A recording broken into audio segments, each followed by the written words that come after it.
STV news, आवाज़ बुलंदियों तक। Sir 56 पिछला चुनाव आप किस विधानसभा से लड़े सर? मैं 377 जबराबाद जी, और पहली बार आप रसड़ा में आ रहे हैं। रसड़ा में देखा जा रहा है कि एक तरह से पूर्वांचल में विकास की गंगा बहाने वाले विधायक बसपा के विधायक उमाशंकर सिंह हैं, जिनके सामने न ही भाजपा खड़ी हो पा रही है और न ही कोई कदावर नेता सपा का खड़ा हुआ और न ही कांग्रेस का। इस स्थिति में आप जहूराबाद से आकर कौन सी ऐसी विकास की झड़ी लगा देंगे और वादा करेंगे जो आप उमाशंकर को हरा पाएंगे? सबसे पहले जान लीजिए कि समाजवादी लोग वादा नहीं जो कहते हैं। और मैं महेंद्र चौहान विगत 25 वर्षों से छात्र राजनीति की कोख से पैदा होकर के और राजनीति के जरिए यहाँ तक पहुँचा है। ये सड़क के ठेकेदारी करके महेंद्र चौहान नहीं आया कि सिर्फ एक विभाग को जानता है। उत्तर प्रदेश के बहुत महत्वपूर्ण विभाग है जिस पे काम किया जा सकता था रसड़ा में, लेकिन किसी वन सिर्फ एक विभाग पे काम हुआ, वो सिर्फ अपने व्यवसाय के वास्ते, जिसको आप अपने आंखों से देख सकते हैं। मैं परसों किसी गांव से घुमा के ले जा रहे थे, मैं देखा बेतरतीब हमारी नहरों की खुदाई हुई थी। खुदाई कैसे हुई थी, क्या सिस्टम है भाई? उत्तर प्रदेश के बहुत सारे विकास है, आपको पता नहीं है कितनी CSC कितनी PSC है, उसमें कितने डॉक्टर है, कितने बेड का अस्पताल चाहिए हमको। इतना बड़ा कस्बा है रसड़ा, जहाँ आज तक जल भराव की स्थिति बनी हुई है। विकास करना था 10 वर्षों में, आप नहीं करा सकते तो लड़ तो सकते थे रसड़ा के लिए। यानी कहीं न कहीं आप सड़क वाले विधायक को चुनौती देने के लिए सड़क पर उतरे हैं? जी बिल्कुल, चुनौती नहीं, उनकी चुनौती, उन्होंने तो पहले ही बोल दिया कि शहीद होने के लिए आए हैं। तो देश की आज़ादी के लिए सरदार भगत सिंह, चंद्रशेखर आज़ाद जैसे लोग शहीद हो गए, तो रसड़ा की आज़ादी के लिए मैं कुछ भी कर सकता हूँ। सर अभी जिलाधिकारी कौन है आपके यहाँ? जी बलिया में कौन जिलाधिकारी? सर मैं पहली बार बताऊं कि मैं पहले आया हूँ, आज ही तो आया, नामांकन किया, इतनी सारी चीज़ें बात करते अब विकास की तो बात समझ में आता। आप पूछेंगे लेखपाल का नहीं, कोई बात तो हुई नहीं। धन्यवाद।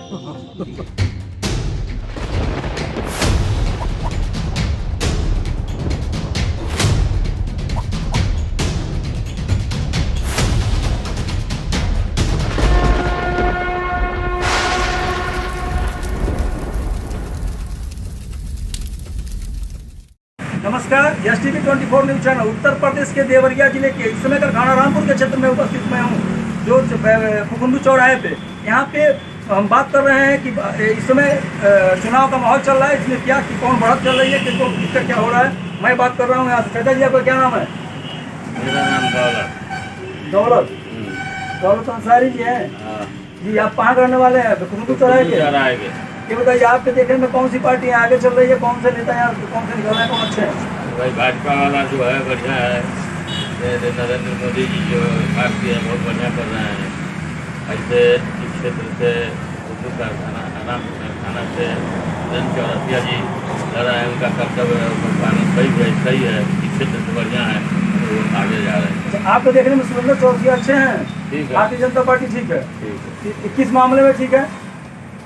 हर क्षेत्र से सही है, हर मामले में ठीक हर है। मामले में। देखिए, चाचा जी का कहना है कि सुरेंद्र चौरसिया यहाँ के जागरूकता है, बहुत अच्छे हैं, और हर मामले में विकास से लेकर हर मामले में ठीक है। अब मैं इस बगल में खड़े हुए चाचा से पूछ रहा हूँ, आपका चाचा जी क्या नाम है? सुधीर चंद जी। आप पटेल जी, आपको देखने में भारतीय जनता पार्टी और सपा बसपा सब पार्टी यहाँ कांग्रेस लड़ रही है, इसमें सबसे बढ़िया कौन आपको है?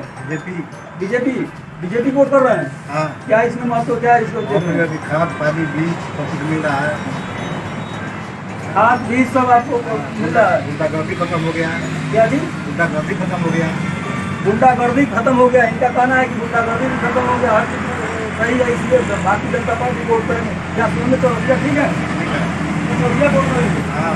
देखिए, इनका भी कहना है कि चौरसिया मैं बगल में खड़ा हूँ, इससे बात कर रहा हूँ। आपका क्या नाम है? आप बताइए, आपके देखने में कौन सी पार्टी सही है?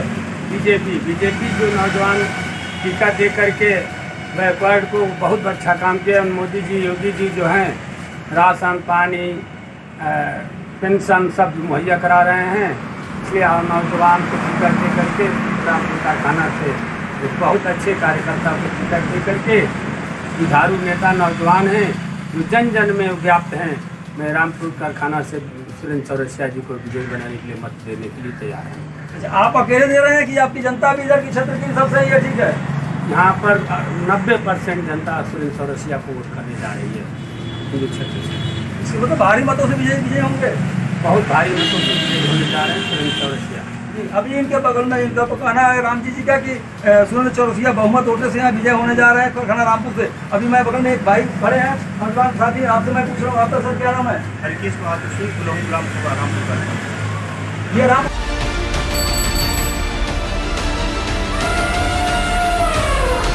जब वोट करने का मौका आता है तो बदलाव लाने का मौका होता है। भारत के गौरव की पुनर्स्थापना हो, ये आम आदमी की सभा है।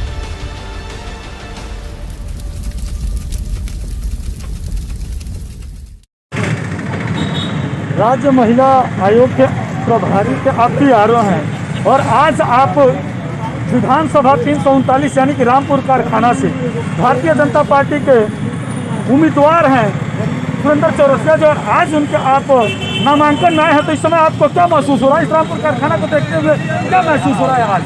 देखिए, जिस प्रकार से मैं अभी नामांकन में एंट्री किया था, देखा मैं युवाओं की जो क्रमबद्ध तरीके से जो लाइन से सब लोग जो है खड़ा होकर नारे लगा रहे थे, जय श्री राम के नारे, और जनता भी एक अलग था जो है आम जनमानस में हुजूम जो है खड़ा था।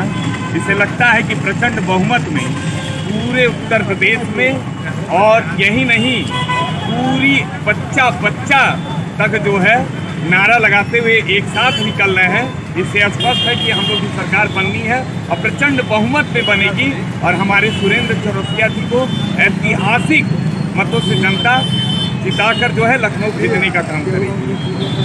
जी, 2022 में भारतीय जनता पार्टी का किस मुद्दे पर चुनाव लड़ रही है भारतीय जनता पार्टी? देखिए, हिंदुत्व का जो मुद्दा है ही, साथ ही साथ जो विकास हुआ है वो आप देख रहे होंगे। आपका एक जिला अस्पताल था यहाँ पे, आज मेडिकल कॉलेज की इतनी बड़ी मान्यता मिल गई।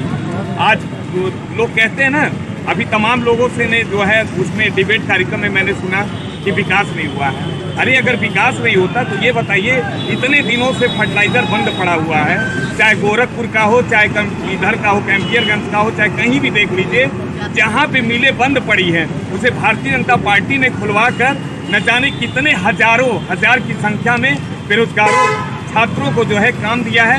क्या ये चीज़ रोजगार का माध्यम नहीं है? आप गीडा चले जाइए, गीडा में इतना बड़ा पैमाना है, इतना बड़ा प्लांट है, क्या आपको विकास नहीं दिखाई दे रहा है? और तीसरी चीज़ मैं बताना चाहता हूँ, एम्स जो गोरखपुर में एम्स बन रहा है, वहाँ पे देखिए, आप जाके पता कर लीजिएगा कि कितने लोगों को जो है काम मिला है।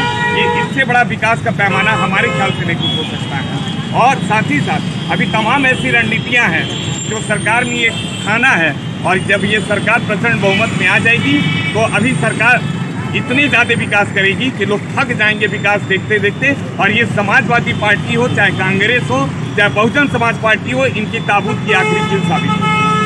जी, एक समय देवरिया जिले को चीनी का कटोरा कहा जाता था, लेकिन आज देवरिया जिला में एक भी चीनी मिल नहीं चल रहा है, तो क्या उस चीज़ को संभव इस बार कर पाएगी भारतीय जनता पार्टी? देखिए, अगर यहाँ पे संभव होगा, मैंने कहा ना कि आपने देखा होगा सरकार ने वो काम कर दिखाया है जो किसी ने कल्पना नहीं किया था। क्या गोरखपुर की आम जनमानस चाहती थी या उनको